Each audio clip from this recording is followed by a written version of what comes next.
Hello friends, welcome back to my channel. કેમ છો? મજામાં?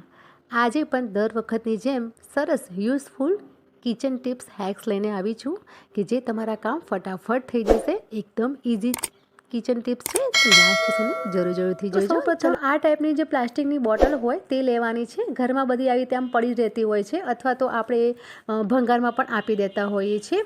તો આવી રીતે ઉપરના 4 આંગળા છોડીને તેને આવી રીતે ચક્કાની મદદથી કટ કરી લેવાની છે. તો એક સરસ મજાનું ઓર્ગેનાઇઝર એક કટથી બની જશે. તો અહીં તમે બોટલ નાની લીધી છે, તમારે જો મોટી બોટલ હોય તો પણ તમે લઈ શકો છો. તો અહીં એક સરસ મજાનું ઓર્ગેનાઇઝર આપણે બંગડી બોક્સ બનાવી લઈશું. અહીં હવે બંગડી નંગની હોય છે, કાચની હોય છે, શાઇનિંગવાળી હોય છે, જરીવાળી હોય છે. તેનું શાઇનિંગ ખરાબ થઈ જતું હોય છે, આમ તેમ બંગડી પડી રહેતી હોય છે. અહીં મેં બોટલ નાની છે જેથી કરીને સરખી રીતે બંગડી આવતી નથી, પરંતુ જો તમારી પાસે મોટી બોટલ હોય ને તો તે લઈને તમે સરસ રીતે ઓર્ગેનાઇઝ કરી શકો છો. આમ તેમ બંગડી પડી રહેતી હોય તો તે સરખી રીતે ઓર્ગેનાઇઝ રહે છે. બોટલની મદદથી મેં બંગડી બોક્સ કેવી રીતે બનાવું તે પણ મેં આગળની વિડીયોમાં તમને કહ્યું છે.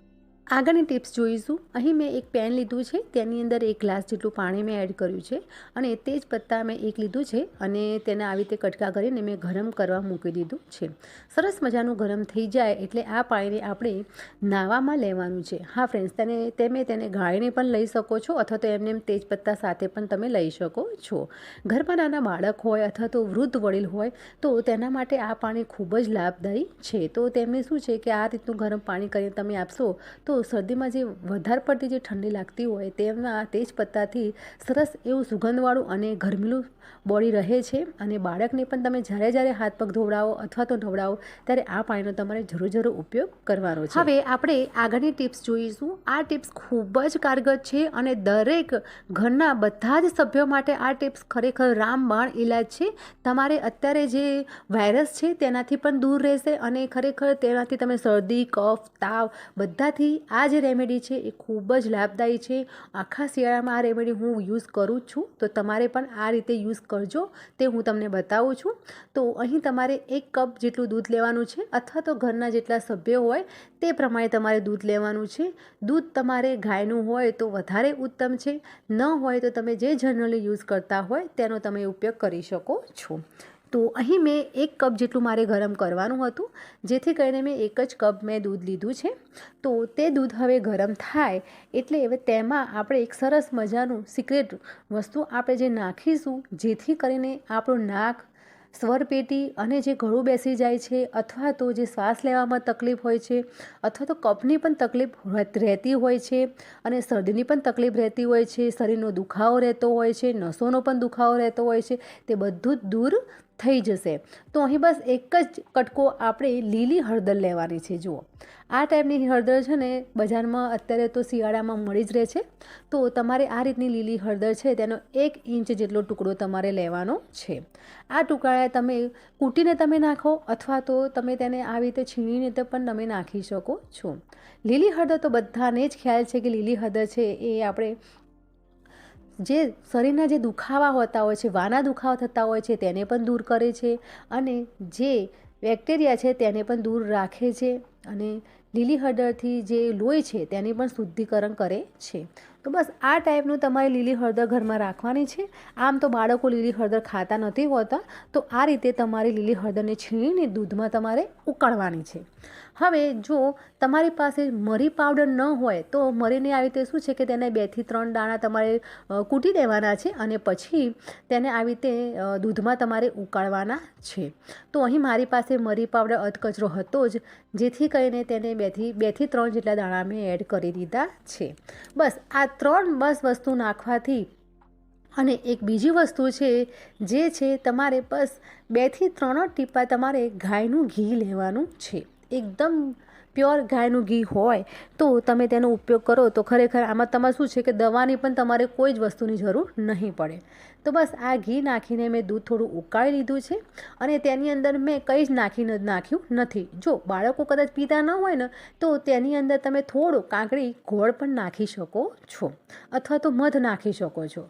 હવે આ દૂધને આપણે ગાળી લેવાનું છે, એટલે થોડું ઉકળી જાય એટલે આપણે જનરલી જેવું પીતા હોઈએ છીએ તે રીતનું ઠંડુ થવા દઈને આપણે તેને ગાળી લેવાનું છે. તો 1 કપમાં હું આવી રીતે ગળણીની મદદથી ગાળી લઈશ અને આ રેડી થઈ ગઈ છે એક સરસ મજાની રેમેડી, એક સરસ મજાનું આપણે રામબાણ ઇલાજ.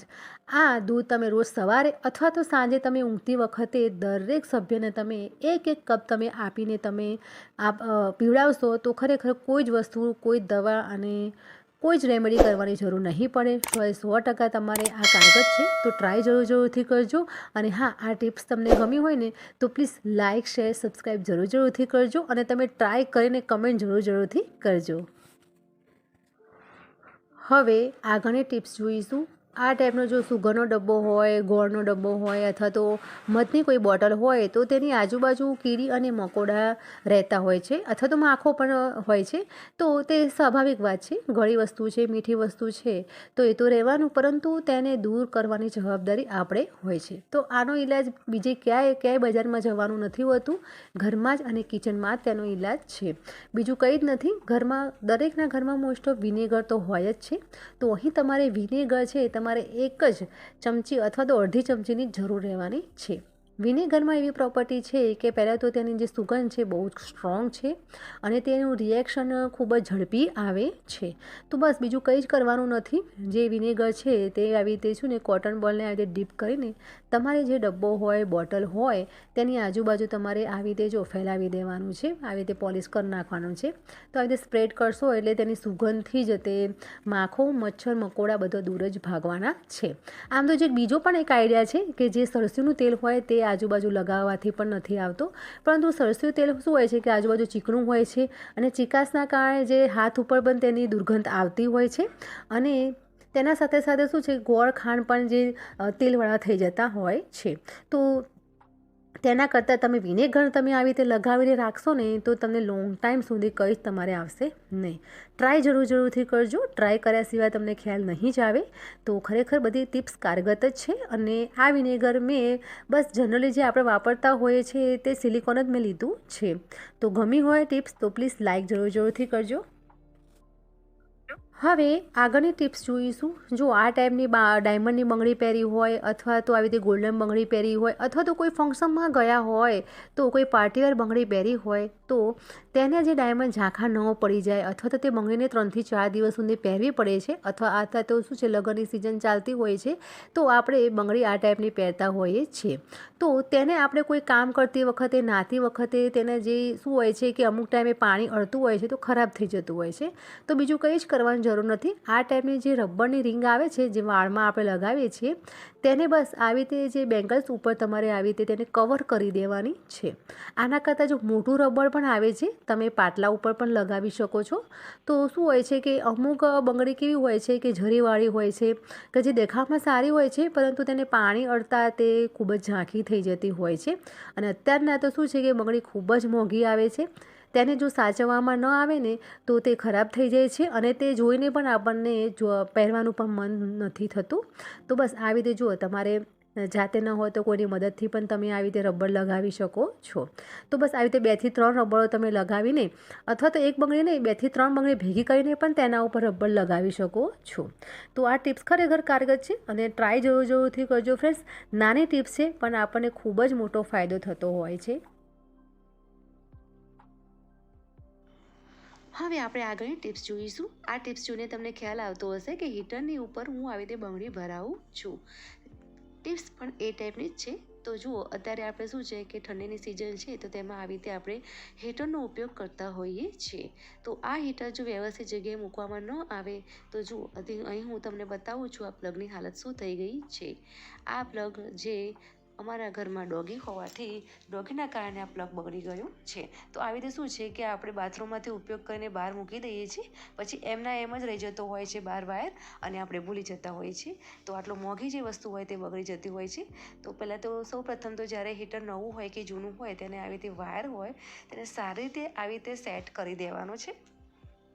હવે ઘરમાં આવી રીતે જો મેટલની બંગડી તો હોય જ છે.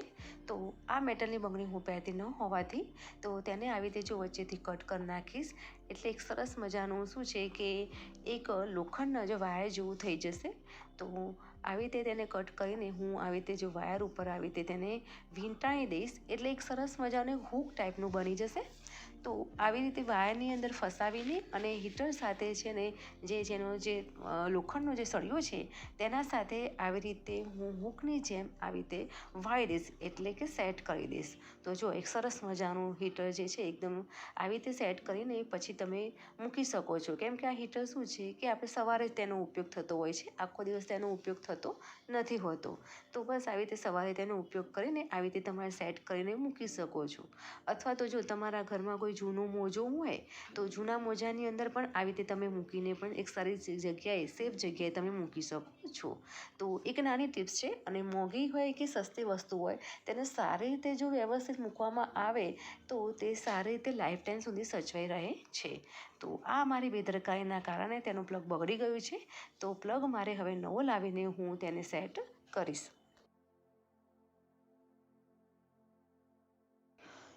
તો ફ્રેન્ડ્સ, આ હતી મારી આજની ટિપ્સ. આજની ટિપ્સમાંથી તમને કઈ ટિપ્સ ગમી અને કઈ ટિપ્સ તમને યુઝફુલ લાગી તે મને કમેન્ટ કરીને જરૂરથી કહેજો. હવે એક નવા આઈડિયા નવી ટિપ્સ સાથે જરૂરથી મળીશું. બાય, જય ભારત.